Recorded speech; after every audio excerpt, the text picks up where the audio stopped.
በዚያ ዛፍ ስር ማስተማር ስንጀምር ብዙ ችግሮች አጋጥመውን ነበር። ማለት ዛፉ ላይ ጦጣዎች ይኖራሉ። የፀሐይ ብርሃን መጥቶ መጽሐፋችን ላይ ያርፋል። ዓይን የመጎዳትና ሌሎችም ችግሮች ሲያጋጥሙ ወደ መቃብር ቤት ያንን ጉባኤ ወስደን አንድ መቃብር ቤት ውስጥ እናስኬድ ነበረ። ለረጅም ጊዜ በዚያ መቃብር ቤት ቆይተናል። ያ መቃብር ቤት የመጨረሻው አንደርግራውንድ ስለነበር ትንሽ የጤና እክል እያጋጠመ መስኮትን በር ያን ያህል ነፋሻ ስላልነበረ በዚያ ውስጥ የተወሰነ ጊዜ ለአመታት የተወሰነ ብቻ ባይባል ለ3-4 ዓመታት በዚያ ውስጥ ቆይተናል።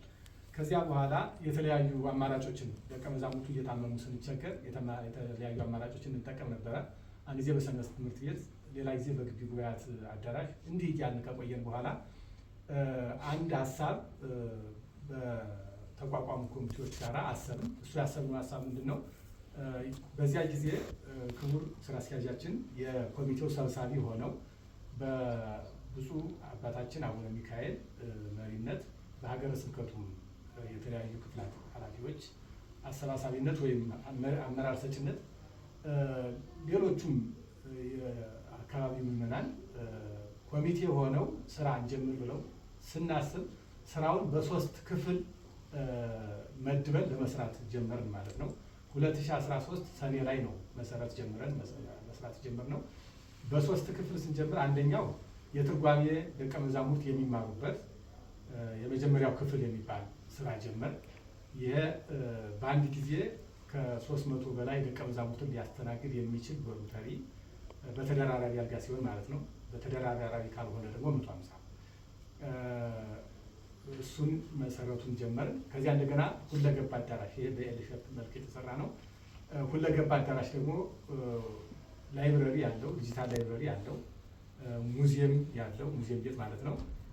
እንዲሁም ስቱዲዮ ያለው፣ መመገቢያ አዳራሽ ለደቀ መዛሙርቱ ያለው፣ በተለይ ደግሞ ዋናው የጉባኤ ማስኬጃው እሱ ላይ ስለሆነ 2 አዳራሽ በአንድ ጊዜ 2 ጉባኤ ሊያስኬድ የሚችል ይህንን ሁለገብ አዳራሽ እየሰራን ይህን አሁን ላይ ወደ ማጠናቀቁ ደርሰን እንገኛለን። በባለሙያዎቹ ሲገለጥ ወደ 90% እንደደረሰ ይገለጣል ማለት ነው። በሁለተኛ ደረጃ ያሰብነው ኢንተርናሽናል ስኮለርሺፕ ወይም ዓለም አቀፍ የትምህርት ማዕከል ነው። ይሄ ዓለም አቀፍ የትምህርት ማዕከል የሚባለው ተቋም ከተለያዩ ሀገራት ወይም ዓለማት እያመጣን ደቀ መዛሙርትን አስተምረን ለክህነት ለእውቀት አብቅተን የምንልክበት ተቋም ነው ማለት ነው። እሱን መሰረቱን አውጥተናል። ይሄ ዓለም አቀፍ የትምህርት ማዕከል ሲጠናቀቅ የሚሰጠው አገልግሎት እነዚህ ደቀ መዛሙርት መጥተው ይማሩበታል። አባቶች ታላላቅ ከሊቃነ ጳጳሳት ጀምሮ እንግዶች ሲመጡ የሚያርፉበት ክፍል አለው። ከዚያ ባሻገር የምስክር ጉባኤያት ማለት የተለያየ የዜማ አይነቶች ማለት የድጓ፣ የዝማሬ መዋሥዕት፣ የቅዳሴ፣ የአቋቋም ተማሪዎች፣ የቅኔ ተማሪዎች ወደ መምህርነት ሲያድጉ ሊመረቁ የ3 ወር ወይም የ4 ወር ቆይታ ሲቀራቸው ከእኛ አምጥተን ያንን የተማሩትን መልሰው በመጽሐፍ ቅኝት ወይም ከመጽሐፍ ቅዱስ ጋር አገናዝበው በሄዱበት ሁሉ ሰባኪ እንዲሆኑ የሚችል የስልጠና ማዕከልም አለው። ይህ አዳራሽ በይዘቱ ለየት ያለ ወይም ታሪካዊ ነው ሊባል የሚችል ነው። ማለት ከምዕራብ ወደ ምስራቅ ሲታይ የፋሲል ግንብን በቀጥታ ያሳያል። እንደገናም ደግሞ የአክሱም ሐውልትን ያሳያል። ከምስራቅ ወደ ምዕራብ ስንመጣ ደግሞ የቅዱስ ላሊበላን ከቅዱስ ላሊበላ አብያተ ክርስቲያናት የቤተ አማኑኤልን ቅርጽ የያዘ ነው። በአጠቃላይ ከላይ ወደ ታች ሲታይ አክሱም ጽዮን ላይ አፄ ፋሲለደስ ያሰሩትን ቤተክርስቲያን እንዳለ ሊያሳይ ይችላል ማለት ነው። በዚህ ቅርጸ ስራው በይፋ ተጀምሮ መሰረቱ ወጥቶ ይገኛል። አሁን በጥቅምት 16 የሚካሄደው ጉባኤ ይህንን ህንፃ አስጨርሶ ወደ ስራ ለማድረስ ያስችል ዘንድ የታሰበ ነው። በዚህም ህንፃ ውስጥ ወጪ ተብሎ የታሰበው የገንዘብ መጠን 72 ሚሊዮን የኢትዮጵያ ብር ነው።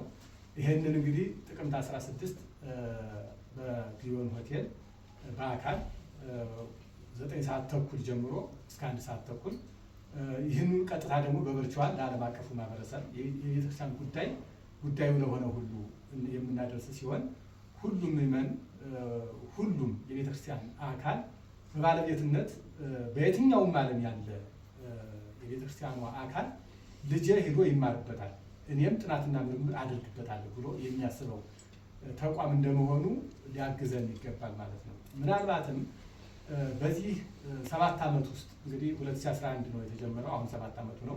ምን ፈተናዎች ደርሰዋል ወይም ምን ችግሮች ነበሩ የሚለውንም በትንሹ ዳሰስ ማድረግ ተገቢ ነውና እንግዲህ ስንጀምር በጀትም ምንም አልነበረውም፣ ሰውና ሰው ብቻ ነው የተሰበሰብነው። ስለዚህ በእውነት ለመናገር አይናችን እያየ ደቀ መዛሙርቱ 3 ቀን እህል ሳይበሉ የቆዩበትን ጊዜ በተለያዩ ሚዲያዎችን ከዚህ በፊት ገልጫለሁኝ። እሁድ ማታ የበሉ ረቡዕ ምሳቸውን የበሉበትን አጋጣሚ እናስታውሳለን። ከዚያ ተነስተን ወደዚህ እንደደረስ ምናልባትም አሁን የደረስንበትን ማስተሳሰብ ከዚህ ሁሉ ትዕግስት በኋላ የመጣም እንደሆነ እንድትረዱልን ለማለት ነው። ምናልባትም ሌላው ያሉበት ቦታ ደብረ ታቦር ነው። ደብረ ታቦር ደግሞ ቀዝቃዛ ነው፣ ቤት ደግሞ የለንም ነበር።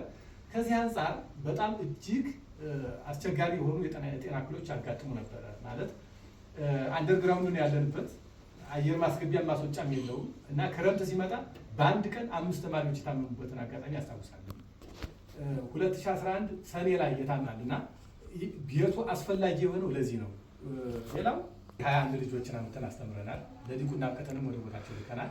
አሁንም በየቦታቸው አገልግሎት እየሰጡ ይገኛሉ። 21 ልጆች ምናልባትም 21 ቋንቋ እንዲናገሩ ተደርገው የተሰሩ ናቸው።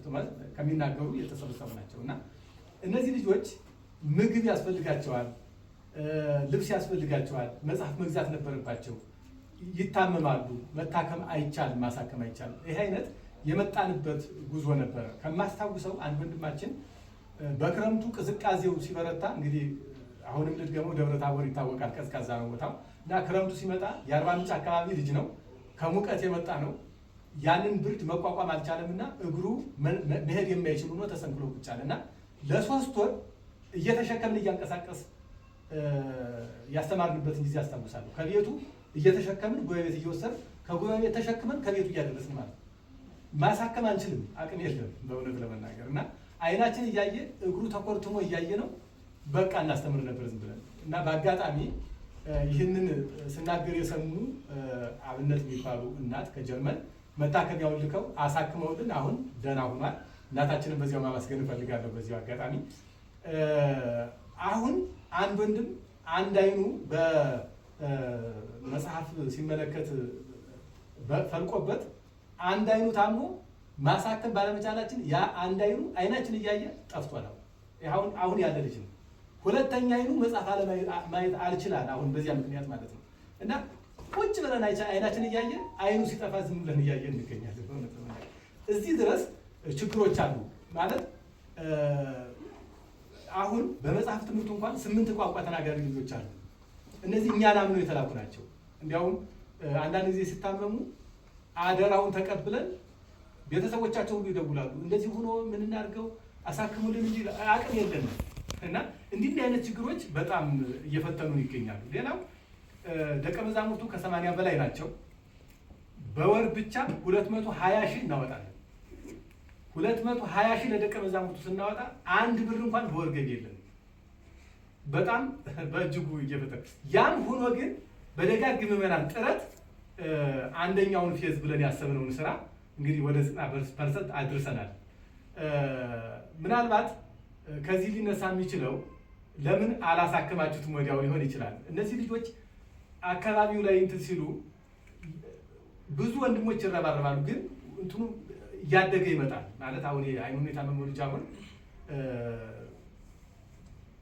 ባህር ዳር ልከነው ነበር። ባህር ዳር ስንልከው ከ200 ሺህ ብር በላይ ወጪ እንደሚጠይቀው ነው የተነገረን። ከዚህ አንጻር የኛ ደግሞ አቅም ከዚህኛው ስራው አለ። ሌላኞቹ እንዳይታመሙ ለማትረፍ እንጥራለን። ከዚህ አንጻር በእውነት ሁሉም ሰው እንዲረዳልን የምንፈልገው ነው ማለት ነው እና ከዚህ በላይ እንግዲህ ምግባቸው ምናቸው አሁን የገነባ ነው መኖሪያ ህንፃ ነው፣ የገቢ ማስገኛ አይደለም። ስለዚህ ሁለተኛው ኢንተርናሽናል ስኮለርሺፕ ነው ስል ሶስተኛው የገቢ ማስገኛ የሚሆን ነው። ከዚህ አንጻር ችግሮቹን በዚህ ልክ አብረውን ደግሞ ግን ችግሩን ይዘን ቁጭ እንዳንል ደግሞ ስራን በጎን እየሰራን እዚህ አድርሰናል። አሁን ሁለተኛውን ፌዝ ለመስራት ነው ወደ እናንተ የመጣ ነው። ስለዚህ ሁላችሁም ርብርብ እንድታደርጉና ቤተክርስቲያኗ በዓለም የሌሉ የኢትዮጵያ ቤተክርስቲያን ልታስተምራቸው የምትችላቸው ሊቆጠሩ ብዙ ሀብታት አሉ። ለምሳሌ አቋቋም፣ ድጓ ወይ የዜማ ቅኔ እነዚህ የሚባሉ በሌላ ባህታ ቤተክርስቲያናት እንኳን የማይገኙ ናቸው። የዚህ ሙያ ባለቤት የሆነች ቤተክርስቲያን ለዓለም አቀፉ ማህበረሰብ ማስተማር መቻል አለባት። ጠርታ ዓለም አቀፉ ማህበረሰብ እንዲማር ማድረግ አለባት። እንኳን ትውልደ ኢትዮጵያን በዓለም ተሰራጭተው ይያሉ። ስለዚህ በዓለም ያላችሁ ትውልደ ኢትዮጵያውያን ክርስቲያኖች እንዲሁም ደግሞ ክርስቲያኖች ሆናችሁ የኦርቶዶክስ ተዋሕዶ እምነት ተከታዮች ሆናችሁ የትኛውም ዜጋ ሁኑ አንድ ማዕከል ኑሯችሁ የምትማሩበት ደብረ ታቦር ላይ እንገነባለን ብለን ስናስብ ለሁላችሁም ታሳቢ የተደረገ ስለሆነ ልጆቻችሁ በቤተክርስቲያን በሀገር ፍቅር እንዲያድጉ በሰው ፍቅር ልቡናቸው ጸንቶ እንዲኖር እግዚአብሔርን እንዲወዱ እንዲያገለግሉት ለማድረግ የታሰበ ተቋም ስለሆነ ሁላችሁንም የሚመለከት ስለሆነ ነገ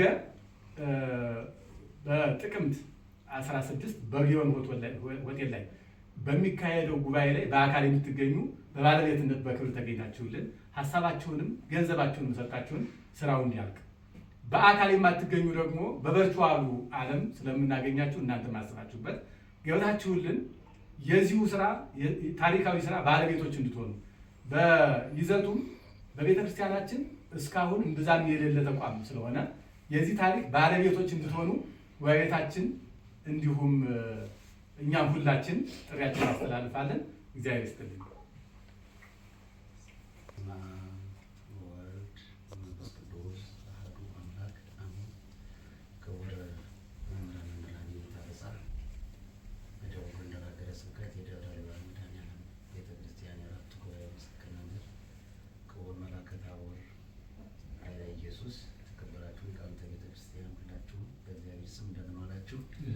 እንደምንሰናበታችሁ ሁኔታ ብዙ ነገር ገልጸውታል። አጭር ነገር ለማለት ያህል በምስጋና ነው የሚጀምረው። ምንም ሳይኖረን ከዛፍ ስር የጀመርነውን ጉባኤ ቤት እንዲህ ሰው እንዲያየው ላደረጋችሁልን የኢትዮጵያ ክርስቲያኖች በዓለም ላይም ያላችሁ ጭምር በእውነት ምስጋና በደቡብ ጎንደር ሀገረ ስብከት ጽሕፈት ቤት ስም ላቅ ያለ ምስጋና ነው የማቀርበው። በእውነት ወደ ጉባኤ ቤቱ ስመጣ እንግዲህ ደቡብ ጎንደር የታሪክ ምንጭ የሆነ ሀገር ነው። የሊቃውንት ምንጭ የሆነ ሀገር ነው። እንዲሁ አንዳንዶቹን ለማንሳት ያህልም ቅድስት ቤተልሔም በዓለም ላይ የድጓ ምስክር ጉባኤ ቤት አገልግሎት ለቅድስት ቤተክርስቲያን አገልግሎት የሚሰጥበት ቦታ የሚገኝበት ነው። ጽርሐ አርያም ዙር አባ አቡነ አረጋዊ የዝማሬና መዋሥዕት ምስክር ጉባኤ ቤት የሚገኝበት፣ የደብረ ጽጌ ቆማ ቅዱስ ፋሲለደስ የቆም የድጓ ምስክር ጉባኤ ቤት የሚገኝበት፣ የደብረ ታቦር ኢየሱስ ተክለ ያቋቋም ምስክር ጉባኤ ቤት የሚገኝበት፣ ሌሎቹም በርካታ ምስክር ተቋማት የውሻክር የቅዳሴም በርካታ ምስክር ጉባኤ ቤቶች የሚገኙበት ታላቅ ሀገር ነው። ሀገረ ያሬድ ወይም ደግሞ ያሬድ በደቡብ ጎንደር ከ3 ዓመት በላይ ጉባኤ አስፍቶ ያስተማረበት ሀገር በመሆኑ መምህራኑ በቅተው ያለምንም ችግር በያሬድ በረከት በያሬድ ቃል ኪዳን በቅተው ለመምህርነት ለቅድስት ቤተክርስቲያን አገልግሎት ተመርቀው የሚመጡበት ትልቅ አንጋፋ ሀገረ ስብከታችሁ ነው። ስለዚህ ከዚህ ውስጥም እንግዲህ ታላላቆቹ ሊቃውንት ቅድም ጌታ እንደገለጹት የነ መምህር ወልደ ጊዮርጊስ ጉባኤ ቤት መካነ ደብረ ሃይማኖት መካነ ኢየሱስ ከ300 መጻሕፍት በላይ የጻፉበት መምህር የስድሮስ በጣና ቂርቆስ የተጀመረ ትልቅ አሁንም ታሪክ መላሽ የሆኑ ጉባኤ ቤት የተመሰረተ አለ። እነዚህ ሁሉ በፈጣን እድገት በፈጣን በምዕመናን ትብብር እየሰፉ እያደጉ ትልቅ የሆነ አገልግሎት እየሰጡ ይገኛሉ።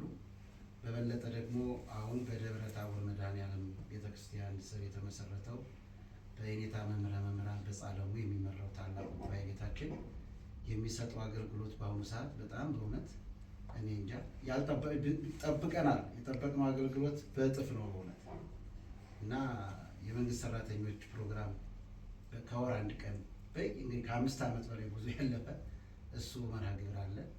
የወጣቶች ስልጠና ከ3 ወር በላይ የሚቀጥል ከግንቦት ጀምሮ ከ3 ወር ባለፈ የሚሄድ በተለያየ አርዕስቶች ላይ ስልጠና ይሰጣል።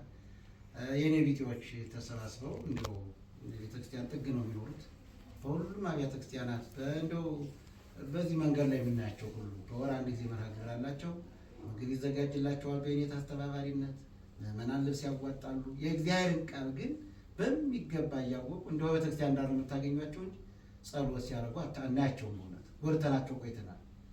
እንደው ስጡር ሲሉ እንጂ መስጠትንም ሆነ መማርንም ቃለ እግዚአብሔር እየተማረ ሌላ ዝማሬ ላይ የነበረባቸው እንደሚታወቀው እና እነሱ ሁሉ የሰባሰበልን ጉባኤ ቤት ነው።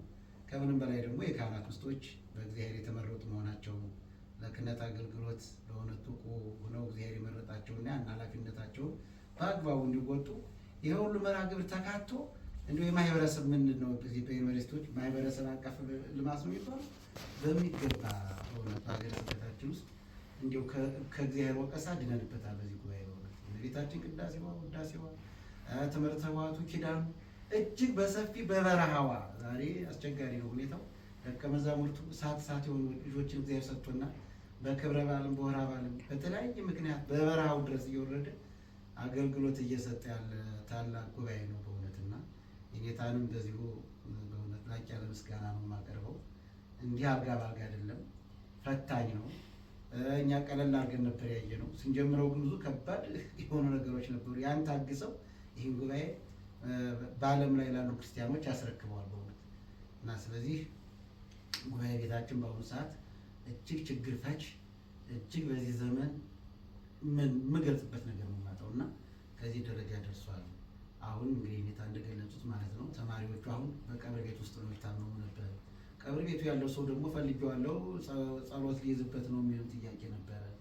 ያን ሁሉ አሳልፈን የራሳችን ቤት ምዕመናን ሰርተው ከቅርብም ከሩቅም ያሉት በእውነት በመልክ የማናውቃቸው ይበልጡ ሰርተውና በዚያች ተጠልለው እየተማሩ ነው ያሉት። ግን የተገለጸው ዘርፈ ብዙ ችግር አለና የተጀመረው ይሄ ልማት ስራ አለ። ስለዚህ አሁንም ቀጣይ የተጀመረውንም የግንባታ ስራ ያን አጠናቀን ደግሞ በቂ የሰው ኃይል መጥቶ ደግሞ በወቅቱ በዜማውም በቅዳሴውም ሙሉ አገልጋይ ሆኖ እንዲወጡ ነው። አንዱ ብቻ ሳይሆን ማለት ነው እያደረገን ጉባኤ ቤቱ ያስመርቃል። ይሄ የተጀመረ ህንፃ የሁሉም ሀብት ስለሆነ የሁሉም ሀብት ሆኖ ነው ከዚህም የደረሰና የጉባኤ ቤት አስፈላጊው ድጋፍ ተደርጎ እንዲጠናቀቅ በደቡብ ጎንደር ሀገረ ስብከት ጽሕፈት ቤት ስም ያው ጥሪ አቀርባለሁ። ለተደረገ ሁሉ ምስጋና አቀርባለሁ። በእውነት እንግዲህ ከዚያ ውጭ አንዱ የኔታ የጠቀሱን ነገር ደግሞ አቋሚ ነገር ያስፈልጋል። ጭምር ቤተክርስቲያን ነው በእንተ ስማ ለማርያም ተብሎ ብዙ ሊቃውንት በተለየ ጎንደር ምዕመናን ከበሉት አብልተው ከለበሱት አልብሰው አጠጥተው መምህር ብለው መርቀው ለቤተክርስቲያኗ ሲያስረክቡ ነው የኖሩት። አሁን ግን ጊዜው ወቅቱ ይህን የሚያስደርግ አልሆነም እና ስለዚህ ቋሚ ነገር ያስፈልጋል ለጉባኤ ቤቱ ማለት ነው። ስለዚህ ለጉባኤ ቤቱም ወደፊት መርሃ ግብርን እያዘጋጀን ጥሪ እናደርጋለን። ምዕመናን ይህንን ታላቅ የሆነ ጉባኤ ራሱን እንዲችል የተጀመረው የግንባታ ስራ እንዲጠናቀቅ በገቢ ደግሞ ደቀ መዛሙርቱ ደግሞ ራሳቸውን ደግሞ እንዲያው ጥሩ የራሱ ገቢ አግኝቶ ደቀ መዛሙርቱ ያለምንም ችግር ትምህርታቸውን እየተማሩ እየተመረቁ ወደ ቅድስት ቤተክርስቲያን አገልግሎት እንዲሰጡ የሁላችሁ ምክር፣ ድጋፍ፣ እርዳታ እንዳይለየን ጥሪ አስተላልፋለሁ። ከዚህ በላይ አደራ የምለው ምንድን ነው? ያው እንግዲህ በማይከል ቦታ ተመርጧል፣ ምቹ የሆነ መንገዱም ለሁሉም ነገር። ስለዚህ በዚህ ቦታ በጥቅምት 16 ቀን ሁላችሁም ሊቃውንቱም ተገኝታችሁ ጉባኤ ቤት እንድትደግፉ